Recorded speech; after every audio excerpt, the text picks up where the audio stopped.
Hello and welcome back to my channel. In this video, we'll be discussing tips for the removal, servicing, and replacement of the variable valve timing solenoids on this 2026 Kia Sportage with a 2.5 liter engine.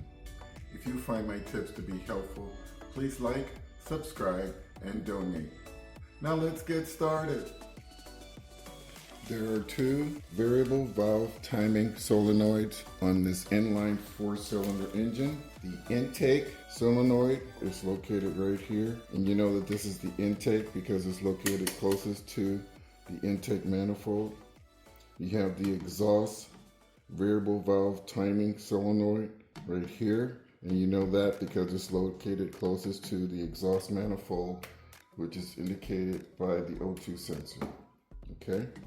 In this video, we're going to be discussing the exhaust solenoid, but both solenoids can be removed and replaced in a similar manner, except that this intake solenoid requires I believe it's a 5/32 hex tool to remove it, and also you have to remove a portion of the engine mount. Some of the symptoms associated with a faulty solenoid or dirty engine oil include rough idle, poor acceleration, poor fuel economy, and a check engine light with trouble codes P0340, P0342, and P0343. So you might ask, what do these parts do? Well, they control the camshaft position and timing, which improves engine performance. Also known as oil control valves. Basically what they do is they open and close, and they let in more oil or they restrict oil, and what that does either advances the timing or retards the timing. Okay?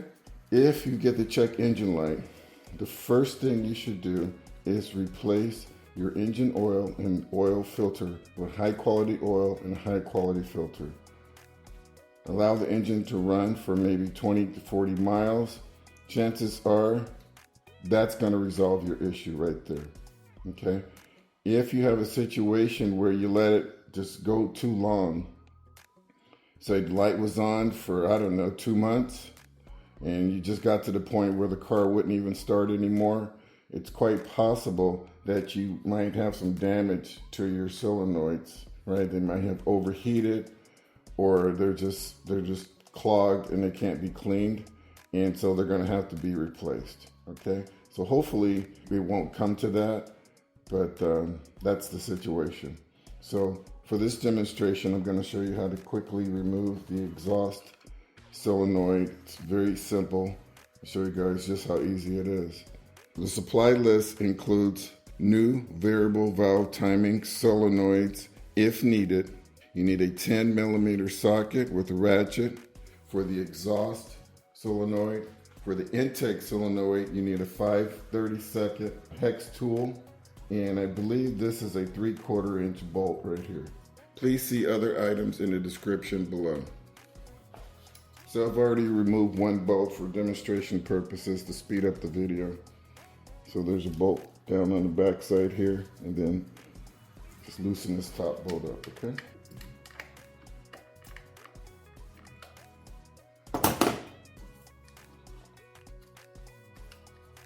You want to be extra careful when you're handling these bolts. They're not that long. And if you drop it, it's probably going to drop on the engine cover, and that's going to triple the time for this job. You got that bolt off, it's just going to wiggle. And pull it out just like that. And that was unlocked. But you want to unlock this gray portion here. Try to pull out on it, and I haven't been able to pull out on it, and so what I do is I use flat tip screwdriver, just one tip of the screwdriver right in the center here, and I very carefully push it away from the solenoid, so that's in the unlocked position, and then you squeeze and pull it away, and there you have it. That is your VVT. This looks in pretty good shape. Let's go ahead and inspect it. You just have your two prongs right there. They look nice and straight. There's a little bit of pressure involved here, but there's not a lot of pressure, but there shouldn't be any cracks here. If there's cracks here, chances are probably somehow overheated, so you're gonna have to replace it. So right here you have your O-ring. You wanna check and make sure that it's pliable, there's no cracks, and it's not rock hard, okay? And then finally, this is what you're gonna check. See, there's a pin in there, right? So this is, you want that pin to drop out, see?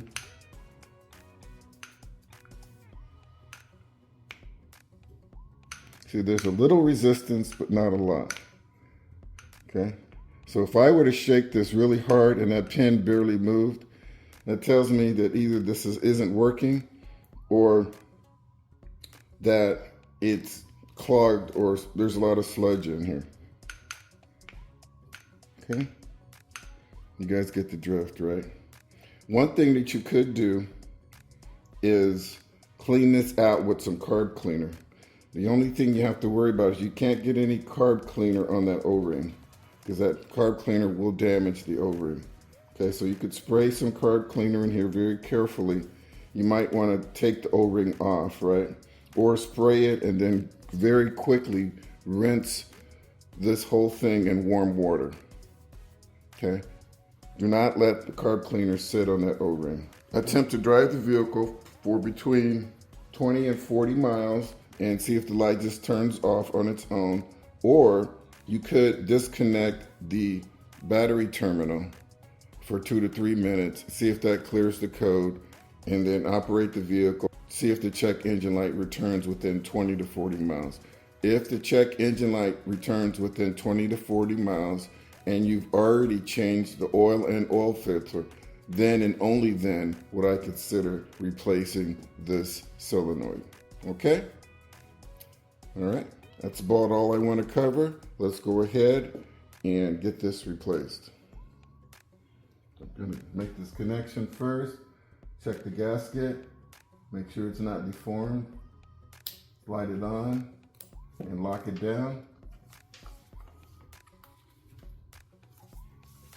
Once you get the VVT in place, rotate it back and forth a little bit because you want to get a good seal with the O-ring. You don't want that O-ring to have any twists in it. Okay, line up the holes and very carefully install one screw at a time using 2 hands. Okay, I got the top screw in. Get you at least about 5 threads threaded on. Okay, that's about 80% right there. At this point, just take a break, take a deep breath. Get the screw in your hand.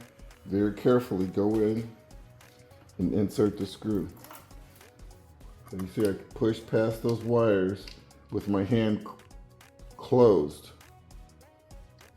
And then I jab that screw in there, okay? Okay, that's about 90%. My hand's kind of stuck a little, but okay. Okay, get your ratchet set up. Okay, that's 95. Now you want these to be pretty tight. So I would say at least 7 pound-feet of torque.